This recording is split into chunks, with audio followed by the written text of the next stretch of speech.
بسم اللہ الرحمن الرحیم.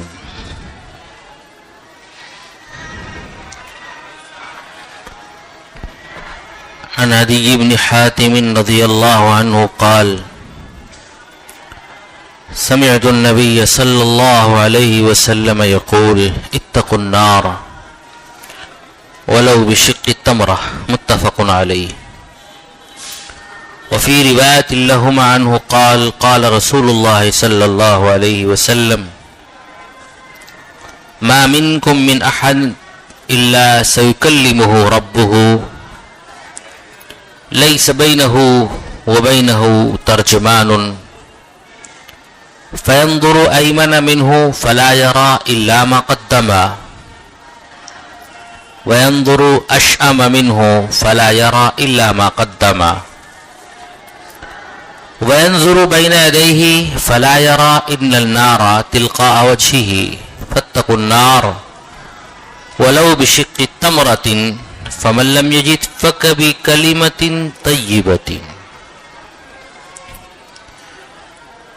حضرت عدی ابن حاتم رضی اللہ تعالیٰ عنہ سے مروی یہ حدیث ہے.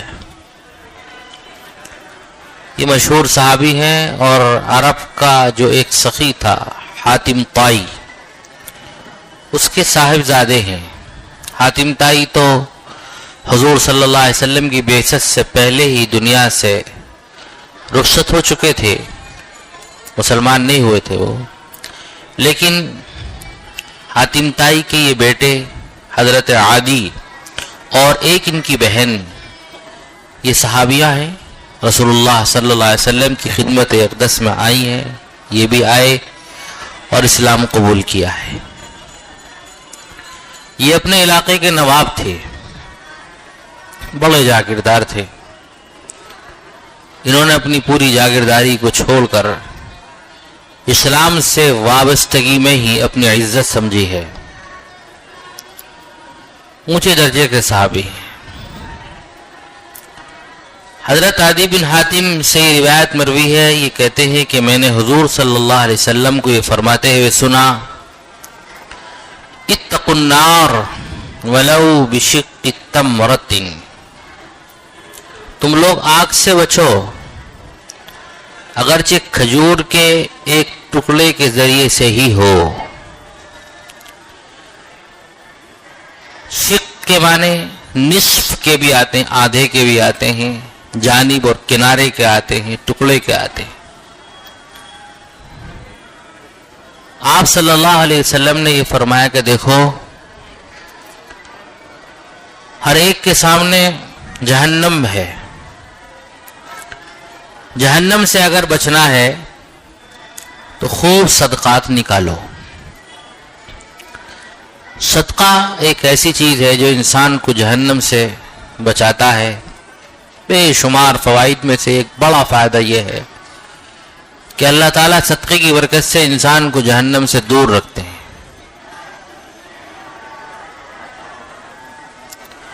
ایک حدیث میں فرمایا گیا الصدقۃ تطفئ غضب الرب، صدقہ اللہ کے غصے کو ٹھنڈا کر دیتا ہے. اللہ کا غصہ کس چیز سے آتا ہے بھائی بتاؤ؟ اللہ غصے ہوتے ہیں نافرمانیوں سے، گناہوں سے. کبھی انسان سے نافرمانی ہو جائے، گناہ ہو جائے تو فوراً اول وہلہ میں 2 رکعت نماز صلاۃ التوبہ کی پڑھے، اللہ سے معافی مانگے اور صدقہ نکالے کچھ نہ کچھ. صدقہ نکالنے سے کیا ہوگا؟ اللہ پاک جو ناراض ہوئے ہیں غصہ ٹھنڈا ہو جائے گا. اللہ غصہ ٹھنڈا ہو جائے گا. پھر اللہ سے اللہ معاف کر دو. اللہ پاک کو پیار آئے گا. تو اللہ پاک کا پیار حاصل کرنے کے لیے صدقات نکالنے چاہیے. حضور نے مبالغے کے طور پر فرمایا کہ اگر کچھ نہیں ہے تو کھجور کا ایک ٹکڑا، آدھا ٹکڑا ہی دے دو اللہ کی راہ میں. ایک روایت میں یہ ہے اللہ کے رسول صلی اللہ علیہ وسلم نے فرمایا ما منکم من احد الا سیکلمہ ربہ، تم میں سے ہر ایک کے ساتھ یہ معاملہ ہوگا کہ وہ اللہ کے سامنے روبرو پیش کیا جائے گا. اللہ پاک اس سے بات کریں گے. سیکلمہ ربہ لیس بینہ وبینہ حجاب. اس طرح سے اللہ کے روبرو اور آمنے سامنے قیامت میں انسان ہوگا کہ اس کے اور اللہ کے درمیان کوئی پردہ نہیں ہوگا, کوئی حجاب نہیں ہوگا, بالکل آمنے سامنے. فرمایا فینظر ایمن منہ, دائیں طرف دیکھے گا وہ تو اسے اپنے اعمال نظر آئیں گے, بائیں طرف دیکھے گا تو اعمال نظر آئیں گے. دائیں طرف جو ہے اس کے اچھے اعمال ہیں, بائیں طرف برے اعمال ہیں. اور سامنے جب وہ دیکھے گا تو اس کو دوزخ دیکھتی ہوئی نظر آئے گی. اس موقع پر فرمایا اگر تم اس وقت چاہتے ہو کہ دوزخ میں نہ گرو تو اپنے اعمال میں صدقات کے ذریعے سے اضافہ کرو. بہت سے اعمال ہیں, صدقہ بھی ایک عمل ہے, تو عمل صدقہ سے اپنے اعمال میں, نیک اعمال میں اضافہ کرو, اس آگ سے بچ جاؤ گے. یہ مفہوم قرآن پاک کی ایک آیت میں بھی ہے, وَوَجَدُوا مَا عَمِلُوا حَاضِرًا وَلَا يَظْلِمُ رَبُّكَ أَحَدًا. قیامت میں لوگ اپنے اعمال کو اپنے سامنے پائیں گے. یہاں پہ ہمیں عمل نہیں دکھتا. نماز پڑھ لی, کسی کو دیکھ رہی, کہاں پڑھی ہم نے, پڑھ لی بس چلی گئی اللہ کے یہاں. کوئی کہہ سکتا ابھی کل جو تم نے نماز پڑھی دکھاؤ کدھر ہے, نہیں گھر پہ رکھ کر آیا ہوں میں, کمرے میں بند ہے, نہیں دکھا سکتے. تو یہاں ہم نے جو اعمال کیے ہیں ان کی کوئی شکل نہیں ہے, سامنے نہیں ہے, وہ موجود نہیں, لیکن قیامت میں سب سامنے ہوں گے. وَوَجَدُوا مَا عَمِلُوا حَاضِرًا وَلَا يَظْلِمُ رَبُّكَ أَحَدًا. اور وہاں تیرا رب تجھ پر کوئی زیادتی نہیں کرے گا. جس نے جیسا کیا ایسے ہی اس کے سامنے وہ عمل ہوگا. وَلَا يَظْلِمُ رَبُّكَ أَحَدًا. تو اس حدیث پاک میں یہ پیغام ہے کہ بندہ خوب سے خوب صدقات نکالے, اس کے ذریعے سے آگ سے بچاؤ ہوگا. پھر آگے فرمایا کہ وَلَوْ بِشِقِّ التَّمْرَةِ, اس حدیث میں بھی اگر کچھ نہیں دے سکتے تو کھجور کا ایک ٹکڑا ہی دے دو. فَمَن لَّمْ يَجِدْ فَبِكَلِمَةٍ طَيِّبَةٍ. اور اگر یہ بھی نہیں کر سکتے ہو تو کسی کو اچھی بات ہی کہہ دو. کسی کو اچھی بات کہنا یہ بھی صدقہ ہے. قرآن پاک میں ایک جگہ ہے قول معروف ومغفرہ خیر من صدقۃ یتبعها اذی. قول معروف, اچھی بات کسی کو کہہ دینا, بھلی بات کہنا. ومغفرۃ, معاف کر دینا. یہ اللہ کے نزدیک بڑا اونچا عمل ہے. ایسا عمل ہے کہ اس صدقے سے بہتر ہے جس صدقے کے بعد بندہ کس تکلیف دے. مثلا کسی پر احسان جتائے, صدقہ دیا اور احسان جتا رہا ہے, صدقہ دیا اور دکھاوا کر رہا ہے. اس سے بہتر ہے کہ اچھی بات کہہ دو کسی کو. اور اچھی بات کہنا بھی اس حدیث میں فرمایا گیا یہ صدقہ ہے. تو انسان اس میں کنجوسی نہ کرے. اگلی حدیث حضرت انس رضی اللہ تعالیٰ عنہ سے مروی ہے. کہتے ہیں کہ اللہ کے رسول صلی اللہ علیہ وسلم نے ارشاد فرمایا ان اللہ لا یرضى عن العبد ان یأکل الاکلۃ فیحمده علیہا او یشرب الشربۃ فیحمده علیہا. حضور صلی اللہ علیہ وسلم نے فرمایا اللہ تعالی اپنے اس بندے سے راضی ہو جاتے ہیں جو کھانا کھائے تو الحمدللہ کہے اور پانی پیے تو الحمدللہ کہے. اس لیے کھانا کھانے کے درمیان اور کھانا کھانے کے بعد میں الحمدللہ کہتے رہنا یہ مستحب ہے. اور اللہ کے رسول علیہ الصلاۃ والسلام فرماتے ہیں کہ کوئی الحمدللہ کہتا ہے تو اللہ اس سے خوش ہو جاتے ہیں. پانی پینے کے بعد الحمدللہ کہتا ہے تو اللہ پاک اس سے خوش ہو جاتے ہیں. حضور پاک صلی اللہ علیہ وسلم جب کھانا کھاتے تھے تو دعا پڑھتے تھے بسم اللہ وعلی برکت اللہ. اس کے بعد میں جب آپ پہلا لقمہ اٹھاتے اور کھاتے نہیں تھے, صرف اٹھاتے ہی تھے, تو ایک لفظ بولتے تھے یا واسع المغفرہ. کیا کہتے تھے؟ یا واسع المغفرہ، اے بہت زیادہ مغفرت کرنے والے، جس کی مغفرت کا سمندر بہت وسیع ہے، اے وہ ذات میری مغفرت فرما. پھر لقمہ کھاتے، کھانے کے بعد میں پھر الحمدللہ کہتے، اور بیچ بیچ میں آپ الحمدللہ کہتے. ہمیں بھی بیچ بیچ میں کیا کہنا؟ الحمدللہ. لیکن ہم سوچتے ہیں کہ اگر الحمدللہ زور سے کہیں گے تو بیوی چڑھ جائے گی، میرا کھانا کتنا اچھا لگ رہا ہے، کھانے کے فوراً بعد کوئی نئی فرمائش شروع کر دے گی کہ میرا کھانا پسند آ گیا آپ کو. ارے بھائیو، اس کو خوش کرنا بھی نیکی ہے، اس کو خوش کرنا بھی کیا ہے؟ نیکی ہے. کسی بھی ایمان والے کے دل کو رکھنا، اس کو خوش کرنا، یہ نیکی کا اعلیٰ درجہ ہے. اس سے بھی اللہ پاک خوش ہوتے ہیں. اور گھر والے ہمارے جب ایسا اچھا کام کریں تو ان کی حوصلہ افزائی کرنی چاہیے، شکریہ ادا کرنا چاہیے، حوصلہ افزائی. حضرت مولانا ڈاکٹر عبدالحی صاحب پڑوس ملک کے ایک بزرگ تھے، حضرت تھانوی رحمۃ اللہ علیہ کے خلیفہ تھے. اور آج کل آپ نے ایک نام سنا ہوگا، پڑوس ملک کے ایک بڑے مفتی صاحب ہیں، مفتی تقی عثمانی صاحب. فقہ حنفی کے دنیا میں بڑے علماء میں سے ایک ہے وہ. ان کے شیخ، تو انہوں نے اپنے شیخ کی بات نقل کی ڈاکٹر عبدالحی صاحب کی کہ ڈاکٹر صاحب اپنے کسی مرید کے یہاں تھے، انہوں نے دعوت کی، حضرت کھانا کھا رہے تھے، حضرت نے کھانے کی تعریف کی تو پردے کے پیچھے سے رونے کی آواز آئی. جو حضرت کے مرید تھے ان کی بیوی رونے لگی. حضرت نے فرمایا بھائی میں نے تو تعریف کری ہے کھانے کی، آپ رو کیوں رہی ہیں، رونے کی آواز کیوں آ رہی ہے یہ؟ انہوں نے کہا حضرت اس بات پر رو رہی ہوں کہ اپنے شوہر کے ساتھ رہتے ہوئے مجھے 40 سال ہو گئے، 40 سال میں انہوں نے کبھی میرے کھانے کی تعریف نہیں کی. آج پہلی دفعہ آپ کے منہ سے اپنے کھانے کی تعریف سن رہی ہو تو رونا آ گیا. ایسے بھی خوش لوگ ہوتے ہیں ہم. تو ایسی خوشکی پسند نہیں ہے شریعت میں. ہمارے شیخ ہی فرماتے ہیں کہ اپنے گھر میں بیوی کے ساتھ حاکم بن کے مت رہو، عاشق بن کے رہو.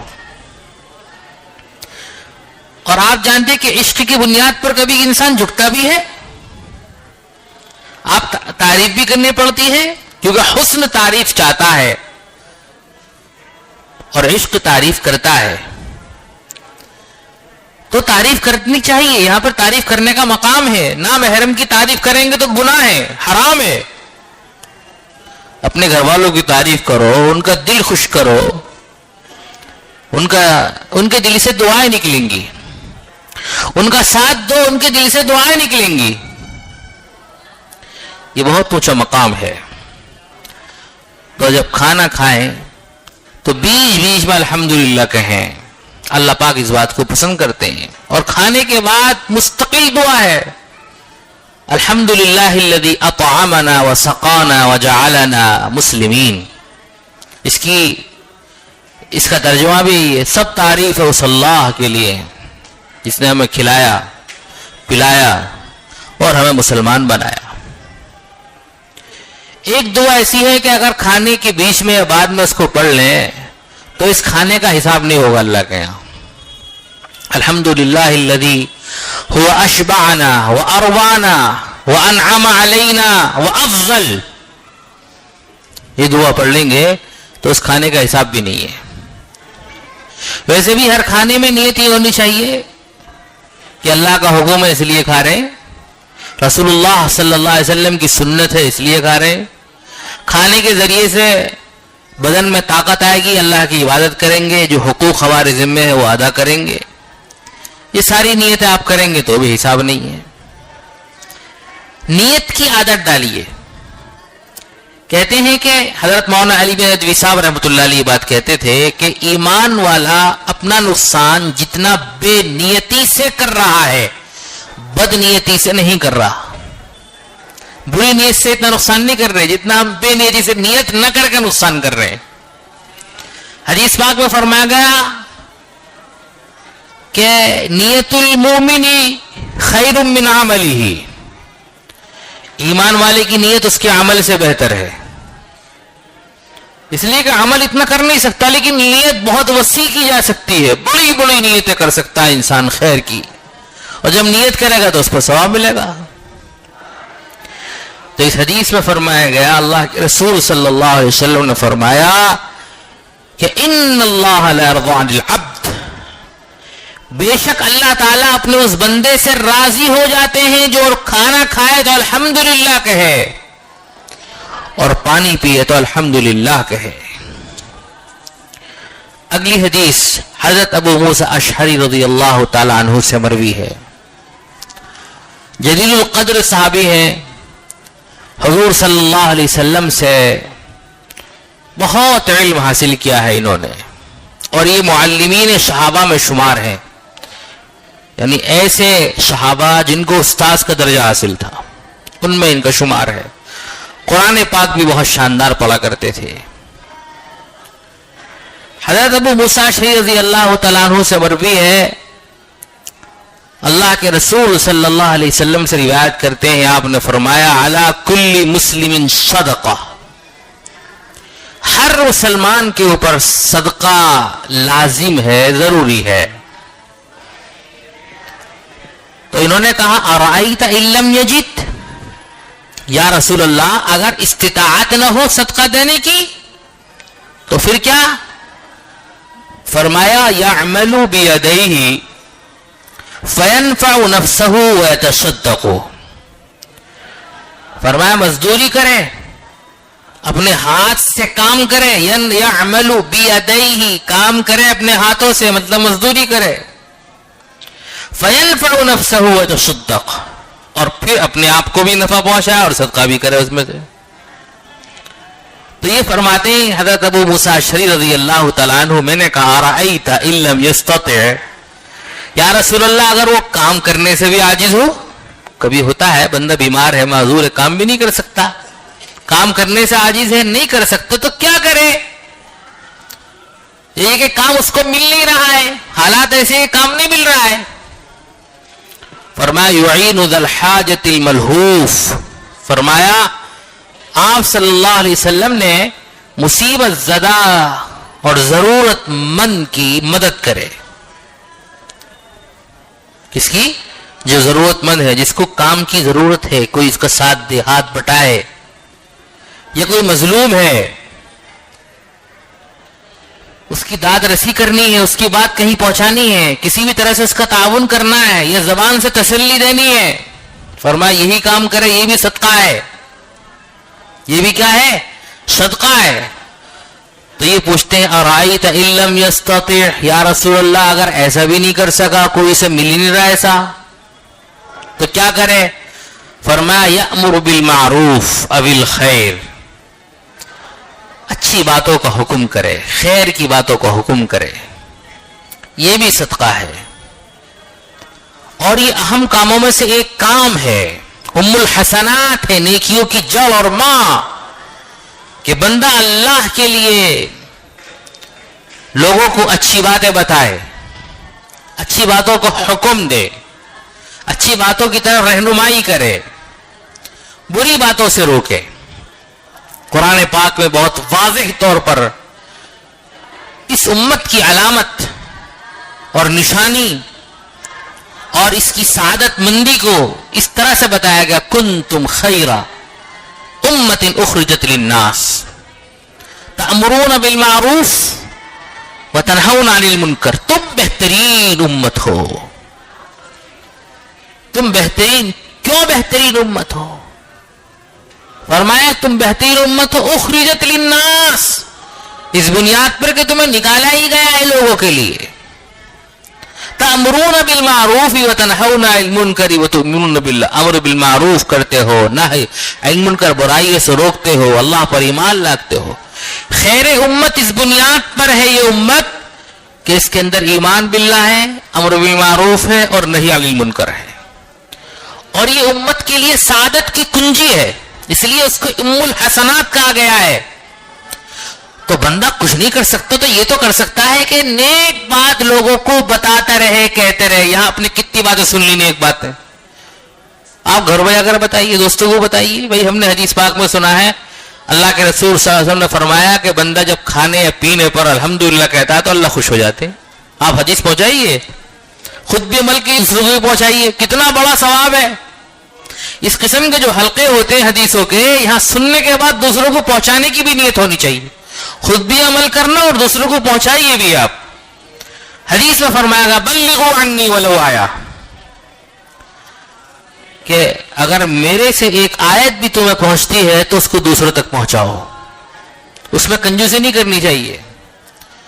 آپ صلی اللہ علیہ وسلم نے جب آخری خطبہ ارشاد فرمایا ہے تو اس میں آپ نے ایک بات ارشاد فرمائی، الا فلیبلغ الشاہد الغائب.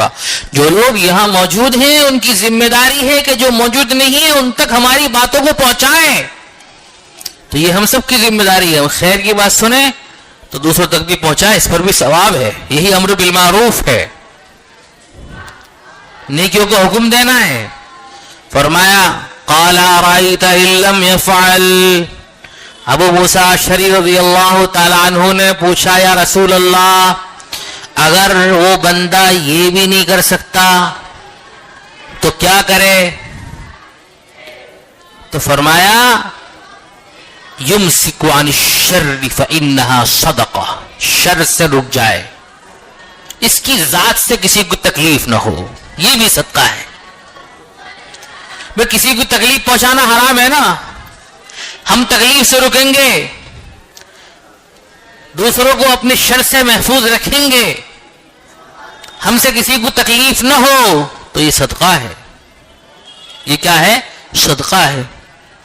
حضرت تھانوی رحمت اللہ علیہ نے تصوف کا خلاصہ یہ بتایا ہے کہ پورے تصوف کا خلاصہ یہ ہے کہ انسان ایسا بن جائے کہ اس کی ذات سے کسی کو تکلیف نہ ہو. اور یہی اخلاق کا خلاصہ ہے. اخلاق کہا جاتا ہے اسلام میں، اخلاق کی بڑی اہمیت ہے. اور اللہ کے رسول صلی اللہ علیہ وسلم نے فرمایا میری بے عزتی ہوئی ہے تاکہ میں اخلاق کی تکمیل کروں، اچھے اخلاق کی تکمیل کروں، اچھے اخلاق سب کچھ سکھاؤں. وَإِسْتُ لِيُتَمِّمَ مَكَارِمَ الْأَخْلَاقِ. اخلاق کا خلاصہ، لب لباب، اس کا نچوڑ فرمایا یہ ہے کہ ہماری ذات سے کسی کو تکلیف نہ ہو. ایسے ہی کہ بس ہم ایسے تو مسکرا رہے ہیں، ہنس رہے ہیں، بول رہے ہیں، لیکن اندر بچھو بھرے ہوئے ہیں. جب جہاں ضرورت پیش آتی ہے ڈنگ مار دیتے ہیں کسی کے. ڈنگ مارنا مختلف انداز سے ہوتا ہے. کہیں دیکھا کہ فلاں دوست کی فلاں جگہ بڑی واہ واہ ہو رہی ہے، یہاں تو اس کی بڑی عزت ہو رہی ہے، تو ہم تھوڑا سا زہر ملا دیں گے. صاحب وہ ٹھیک ہے، سب اچھی بات ہے، لیکن ذرا تھوڑا سا، وہ جو ذرا تھوڑا ہے نا وہی زہر ہے. وہ کیا ہے؟ خطرناک والا زہر. اتنا خطرناک زہر ہے یہ کہ قرآن کہتا ہے یہ مردار بھائی کا گوشت کھانا ہے، اپنے مردار بھائی کا گوشت کھانا. اتنا خطرناک زہر ہے، لیکن ہم ڈنگ مارتے ہیں. اللہ ہم سب کی حفاظت فرمائے. بڑی خطرناک چیز ہے غیبت. کسی کی پیٹھ پیچھے برائی، کسی کی پیٹھ پیچھے اس کا تذکرہ کرنا، اس کا نقصان ہو نہ ہو، لیکن ہمارا نقصان بدیہی ہے. فوراً کیا نقصان ہے؟ ایک تو حرام کا ارتکاب کیا ہم نے، اور دوسرا یہ کہ ہمارے جو اچھے اعمال ہیں اس کو مل جائیں گے. کیا نقصان ہے اس کا؟ ہمارے اچھے اعمال کیا ہیں؟ اللہ پاک اس کو دے دیں گے جس کی ہم نے برائی کی ہے. اس لیے جن لوگوں کی غیبت ہوتی ہے وہ پریشان نہ ہو. ان کو مفتوں میں بہت سے لوگوں کا ثواب مل رہا ہے، ٹرانسفر ہوتا ہے ان کے کھاتے میں. کسی نے امام حضرت ابو سفیان ثوری علیہ الرحمہ سے امام ابو حنیفہ علیہ الرحمہ کے بارے میں پوچھا تھا نا کہ کیا خیال ہے آپ کا ان کے بارے میں، کیا کہتے ہیں آپ؟ انہوں نے فرمایا بڑے کنجوس ہیں، وہ بخیل ہیں. کہنے لگے حضرت کیا کہہ رہے ہیں آپ؟ بخیل، کنجوس؟ کہ ہاں بخیل ہے. ارے حضرت بڑے سخی فیاض دریا دل ہیں.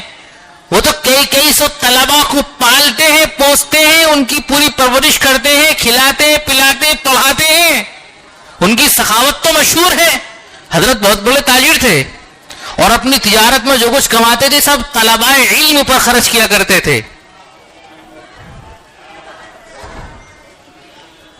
تو امام سفیان ثوری نے کہا اصل میں بخیل اس معنی کر ہیں کہ لوگ ان کی غیبت بہت کرتے ہیں, وہ کسی کی غیبت نہیں کرتے. تو لوگوں کی نیکیاں بہت کھینچ لیتے ہیں, وہ جمع کر رہے ہیں, لیکن اپنی نیکی کبھی کسی کو نہیں دیتے, اس میں بخیل ہے وہ. تو یہ بخیل ہونا تو بڑا اچھا ہے, ہم سب بھی بنے انشاءاللہ, ہماری نیکیاں محفوظ رہیں. اللہ والوں میں اور ہم لوگوں میں یہی فرق ہوتا ہے کہ وہ جو کچھ بھی کرتے ہیں اس کو محفوظ کر کے رکھ لیتے ہیں, ہم جو کچھ کرتے ہیں اس کو نکالتے رہتے ہیں. اس کی مثال ایسی ہے کہ ایک کور ہے, کوئی پلاسٹک کا کور, اس کے اندر ہم نے پانی بھرا اور سوراخ بھی کر دیا. اوپر سے پانی بھر رہے ہیں, سوراخ سے پانی بھر رہا ہے, پانی آ رہا ہے لیکن نیچے سے نکل رہا ہے. تو ایسی نیکیاں کر رہے ہیں, تہجد پڑھ رہے ہیں, ذکر کر رہے ہیں, تلاوت کر رہے ہیں, مسجد میں آ رہے ہیں, دیر تک مسجد میں بیٹھ رہے ہیں, لمبی دعا مانگ رہے ہیں, لیکن غیبت بھی ہے ہماری زبان پر, بدگمانی بھی ہے, حسد بھی ہے, دوسروں کا برا چاہنا ہے, دوسروں کی نعمتوں کو دیکھ کر جلتے ہیں ہم لوگ. یہ ساری ایسی چیزیں ہیں کہ اس کی بنیاد پر جو کماتے ہیں نا سب نکلتا چلا جاتا ہے. اس کی حفاظت کرنی ہے. اللہ کے رسول صلی اللہ علیہ وسلم کا یہ قول سنیے, آپ کا یہ ارشاد گرامی. صحابی رسول ابو موسیٰ اشعری رضی اللہ تعالیٰ عنہ پوچھتے یا رسول اللہ, اگر کوئی بندہ ایسا ہے صدقہ کرنے کے لیے اس کے پاس کچھ نہیں ہے, مزدوری نہیں کر سکتا ہے, وہ کسی کی مدد کرنے سے بھی قاصر ہے, وہ اور امر بالمعروف نہی عن المنکر بھی نہیں کر پا رہا ہے, وہ تو اب کیا کرے کہ اس کو صدقے کا ثواب ملے اور اس کے حق میں صدقہ لکھا جائے؟ حضور صلی اللہ علیہ وسلم نے فرمایا یمسک عن الشر, اس کے لیے اتنا کافی ہے کہ وہ شر سے رک جائے, شرارتوں سے رک جائے. فإنها صدقہ, کیونکہ یہ بھی کیا ہے, صدقہ ہے. شر سے مراد گناہ اور معصیت بھی ہے, معصیت سے بھی رکنا ہے, اور ہر ایسے فعل سے رکنا ہے جس سے کسی کو تکلیف ہو, یعنی شرارت جس کو بولتے ہیں, اس سے رک جائے. اور یہ بھی اس کے حق میں کیا ہے, صدقہ ہے. حضرت عبداللہ بن عباس رضی اللہ تعالیٰ عنہ سے ایک مرتبہ شخص نے پوچھا, حضرت ایک بندہ ہے رات بھر نمازیں پڑھتا ہے, کافی صدقات دیتا ہے,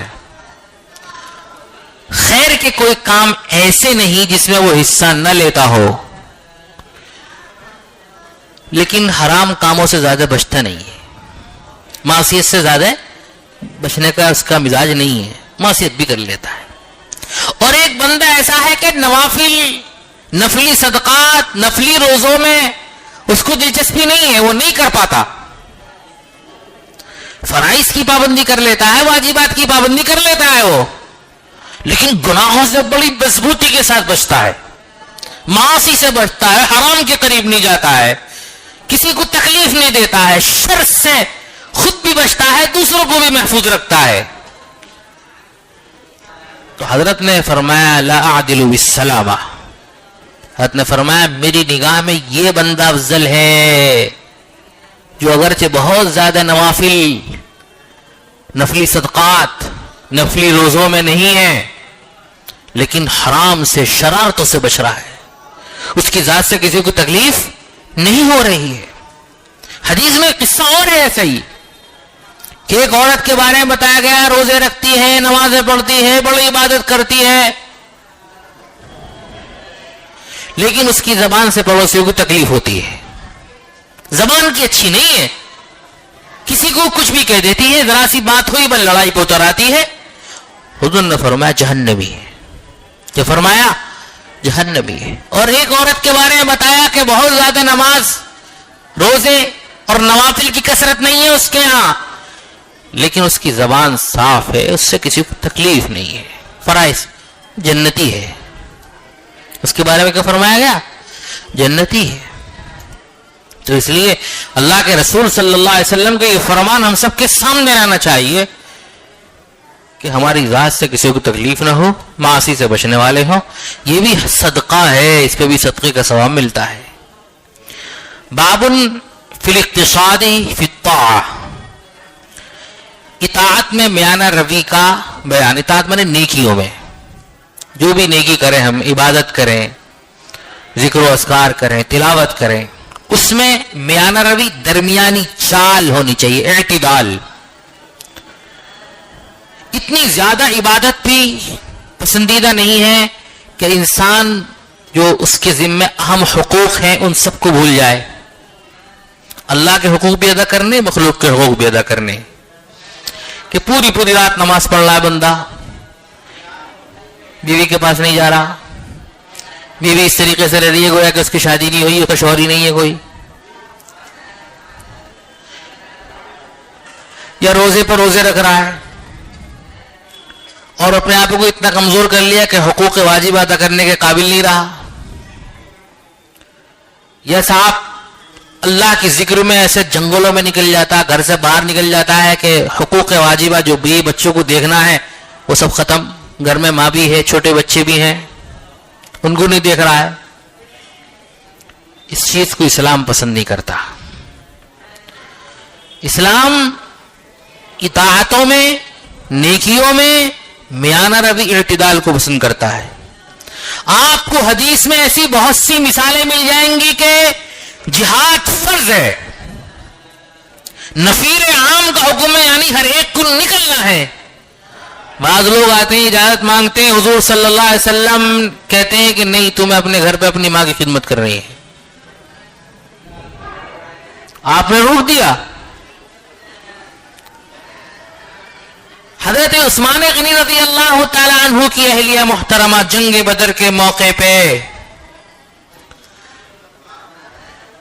علیلہ تھی, بیمار تھی, مریضہ تھی.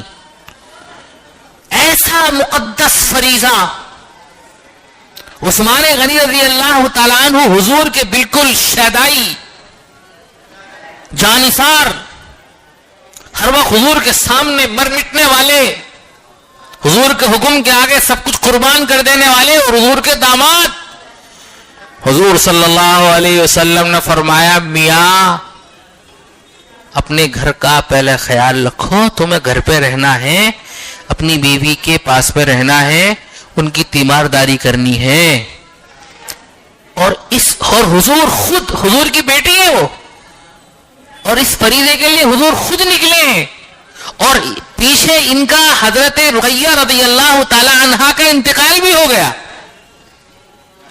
جب یہ حضرات مدینے میں آئے تو وہ حضرات دفن کر کے آ رہے تھے قبرستان سے, لیکن حضور صلی اللہ علیہ وسلم نے کہا کہ نہیں, تمہیں گھر کا خیال رکھنا ہے, گھر کا خیال رکھنا ہے. تو اسلام ہر چیز میں کیا چاہتا ہے؟ اعتدال, درمیانی چال. ہر ایک کے حقوق ادا کرنے ہیں, اللہ کے بھی حقوق ہیں, اور جو بندوں کے حقوق ہمارے ذمے ہیں ان کو بھی ادا کرنا ہے. اور حقوق کے بارے میں بتایا, جسم کا بھی ایک حق ہے, بدن کا بھی حق ہے, اس کا بھی خیال رکھنا ہے. بیوی کا, بچوں کا حق ہے, ان کا خیال رکھنا ہے. ہر ایک کے حقوق کا خیال رکھنا. اس میں جو پہلی آیت ذکر کی ہے مصنف نے, سورہ طٰہٰ کی پہلی آیت, طٰہٰ ما انزلنا علیک القرآن لتشقى الا تذکرۃ لمن یخشیٰ. اس کا ترجمہ ہے کہ طٰہٰ, اس کے کئی مفہوم ہیں. اصل تو یہ ہے کہ یہ اللہ کے رازوں میں سے ایک راز ہے جو اللہ نے حضور کو بتایا اور پھر امت کو نہیں بتایا گیا. ایک راز ہے. جتنے بھی حروف مقطعات ہیں, شروع میں جو حروف ہیں, کوئی حضرات نے مطلب بھی لیا ہے کہ مطلب طٰہٰ یا حبیبی, اے میرے محبوب, طٰہٰ یا رجل, اے بندہ خدا. نہیں اتارا ہم نے آپ پر قرآن اس لیے کہ آپ مشقت میں پڑھیں. کیا تھا, جب قرآن کریم شروع میں نازل ہوا تو یہ حضرات قرآن کریم سے ایسا شغف رکھتے پوری رات قرآن کریم پڑھتے. ایسا ان کو مزہ آتا. قرآن کریم پڑھنا شروع کر دیا, ایک پارا ختم, دوسرا ختم, تیسرا ختم, اس طرح سے پوری رات گزر جاتی. حضور صلی اللہ علیہ وسلم بھی خود اتنی عبادت فرماتے اور اتنا قرآن پڑھتے تہجد میں خاص طور پر کہ آپ کے پاؤں پر ورم آ جاتا, جس کو ہماری زبان کہتے پھکنا, موٹے موٹے ہو جاتے پاؤں آپ کے متورم ہو جاتے, ورم آ جاتا. اور یہی حال بہت سے صحابہ کا. تو اللہ نے اس آیت میں بتایا ما انزلنا علیک القرآن لتشقى, ہم نے قرآن اس لیے نہیں اتارا کہ آپ مشقت میں پڑ جائیں. یعنی تمہیں اتنی ہی عبادت کرنی ہے جتنی تمہارے اندر طاقت ہے, وسعت ہے. اپنی طاقت سے زیادہ کیوں کرتے ہیں آپ؟ اعتدال ہونا چاہیے اس کے اندر. عبادت بھی کرو اور اپنے بدن کا حق بھی پورا کرو, سو بھی, اور بیوی کا حق بھی ادا کرو, صحت کا مکمل خیال رکھو. ہم نے اللہ والوں کو دیکھا ہے اپنی صحت کا خیال رکھتے ہوئے کس قدر ذرا سا کچھ ہو جاتا ہے تو فوراً علاج کی طرف متوجہ ہوتے ہیں, پرہیز کی طرف متوجہ ہوتے ہیں. کیوں؟ بدن کا ایک حق ہے, حق ضروری ہے. اگر ہم نے اس کا خیال نہیں کیا تو ہم نے اس حق کے اندر خیانت کی ہے, خیانت کی. کیونکہ یہ جسم ہمارا, یہ بدن, یہ اللہ کی امانت ہے, صحت اللہ کی امانت ہے. تو اس کا خیال رکھنا یہ ہمارے اوپر واجب ہے, ضروری ہے, فرض ہے. قرآن پاک کی ایک آیت بھی وَلَا تُلْقُوا بِأَيْدِيكُمْ إِلَى التَّهْلُكَةِ وَأَحْسِنُوا. لہذا وہ ساری چیزیں جو صحت کے لیے نقصان دہ ہیں وہ سب کی سب ممنوع ہے, حرام ہے, ناجائز ہے. اسموکنگ کرتے ہیں بہت سے لوگ, سگریٹ پیتے ہیں. دنیا کے کسی مفتی سے فتویٰ لیجیے, سب بولیں گے یہ جائز نہیں ہے. کیوں جائز نہیں ہے؟ صحت کے لیے نقصان دہ, صحت کے لیے ہانیکارک ہے. مفتی کیا, وہ جو لکھا, وہ جو ڈبہ آتا ہے اس ڈبے بھی لکھا ہوا ہوتا ہے صحت کے لیے ہانیکارک ہے, نقصان دہ ہے. یہ لکھنا ضروری ہوتا ہے. کیوں؟ اس لیے کہ یہ صحت, یہ بدن, یہ سب کیا ہے؟ اللہ کی امانت ہے. جس طرح سے ان چیزوں کا استعمال جائز نہیں ہے جو صحت کے لیے نقصان دیں. اتنی عبادت کرنے لگے ہم, بالخصوص نفلی عبادتوں میں ہم ایسی محنت کرنے لگے کہ صحت پر فرق پڑنے لگے. شریعت اس چیز کو پسند نہیں کرتی ہے. اس لیے حضور صلی اللہ علیہ وسلم اور حضرات صحابہ کے لیے یہ آیت آئی طٰہٰ ما انزلنا علیک القرآن لتشقى. ہم نے قرآن کریم اس لیے نازل نہیں کیا کہ آپ پوری رات تہجد پڑھ کر اس میں قرآن کریم پڑھ کے اپنے آپ کو مشقت میں ڈالنے لگے. درمیانی چال چلی, درمیانی چال. اس سلسلے میں کچھ اور حدیثیں اور واقعات ہیں, انشاءاللہ بعد میں بیان کیے جائیں گے. الحمدللہ رب العالمین, الصلاة والسلام علی سید الانبیاء والمرسلین محمد وعلى آلہ وصحبہ اجمعین. ربنا آتنا فی الدنیا حسنہ وفي الآخرة حسنة وقنا عذاب النار. اللهم أعنا على ذكرك وشكرك وحسن عبادتك. اللهم إنا نسألك الجنة ونعوذ بك من النار. اللهم ألهمنا مراشد أمورنا وأعذنا من شرور أنفسنا ومن سيئات أعمالنا. يا غفار اغفر لنا, يا رحمن ارحمنا, يا تواب تب علينا, يا ستار استرنا. اللهم استر عوراتنا وآمن روعاتنا. اللہ ہم سب کے گناہوں کو معاف فرما دیجئے, خطاؤں سے درگزر فرما دیجئے, اپنے نیک اور مخلص بندوں میں شامل فرما لیجئے. ہر قسم کے گناہوں سے, معصیت سے ہم سب کی اور ہمارے بچوں کی حفاظت فرمائیے. موت تک عافیت کے ساتھ تقوی والی زندگی نصیب فرمائیے. خاتمہ بالخیر, حسن خاتمہ نصیب فرمائیے. صلی اللہ تعالی علی خیر خلقہ محمد وعلی آلہ وصحبہ اجمعین برحمتک یا ارحم الراحمین.